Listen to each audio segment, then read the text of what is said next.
politicians are pretty much on the same page in regard to vaccinations, masking, and really following the good advice of public health officials. Which is why Trent University political expert David Shannon believes COVID-19 disinformation will not be a big problem this federal election, even with a tight timeline. The numbers are so close. It's way too risky to say something that might precipitate a drop of even 3 or 4 points.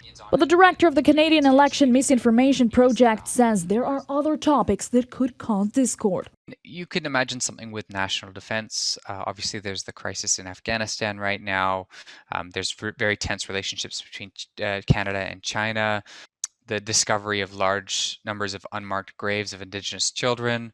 These are the types of issues that people are divided on. Shannon says countries like China and Russia are more interested in the U.S., so foreign interference in Canada's election isn't that likely. Despite rumors of that happening in 2019 through Facebook ads, research by the Digital Democracy Project shows there was no evidence of such activity.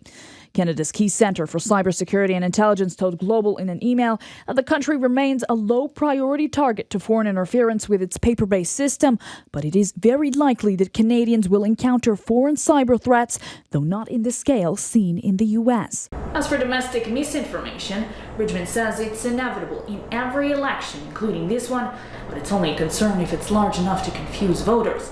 So far, his team hasn't seen much activity. Bridgman says we might see the most false info in the last 10 days, probably about mail-in ballots, according to Shannon, as Elections Canada expects 5 to 6 million special ballots this year.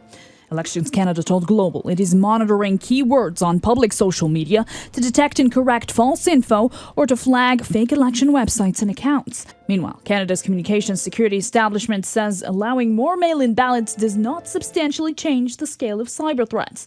When asked if a foreign threat has been flagged already, the centre said it's unable to comment, as the decision to share that publicly lies with deputy ministers. Noor Ibrahim, Global News.